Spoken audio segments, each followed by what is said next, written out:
വൈകുന്നേരം ഒരു 4 മണി നമ്മുടെ നോമ്പിനുള്ള പ്രിപ്പറേഷൻസ് ഒക്കെ തുടങ്ങാനുള്ള സമയമായിട്ടോ. പൊട്ടറ്റോ സ്റ്റിക്കിന് വേണ്ടിയിട്ടുള്ള മസാലയും പൊക്കവടക്ക് വേണ്ടിയിട്ടുള്ള മാവും നമ്മുടെ കട്ട്ലറ്റിന് വേണ്ടിയിട്ടുള്ള മസാലയൊക്കെ ഞാനിവിടെ റെഡി ആക്കി വെച്ചിട്ടുണ്ട്.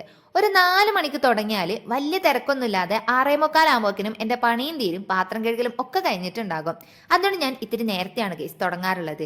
പിന്നെ അതാ നല്ല ചൂടുള്ള എണ്ണയിലോട്ട് ഓരോന്നിട്ട് വറുത്ത് കോരിങ് എടുക്കുന്നുണ്ട്. ഇന്നാണെങ്കിൽ കാലാവസ്ഥ കുറച്ച് ഇരുണ്ടത് കൊണ്ടായിരിക്കാം എനിക്ക് കുക്ക് ചെയ്യാനായിട്ട് ഭയങ്കര ഒരു പൂതി.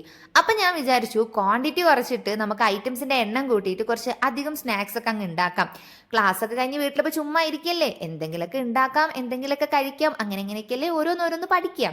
അങ്ങനെ ഇതാ നമ്മുടെ പൊക്കവട റെഡി ആയിട്ടുണ്ട്, പൊട്ടറ്റോ സ്റ്റിക്ക് റെഡി ആയിട്ടുണ്ട്, കട്ട്ലേറ്റ് റെഡി ആയിട്ടുണ്ട്. കൂടെ കുടിക്കാനായിട്ട് ടാങ്ക് ആണെന്ന് കലക്കിയത്, ഫ്രൂട്ട്സ് ഒന്നും ഇല്ലായിരുന്നു ജ്യൂസ് അടിക്കാൻ.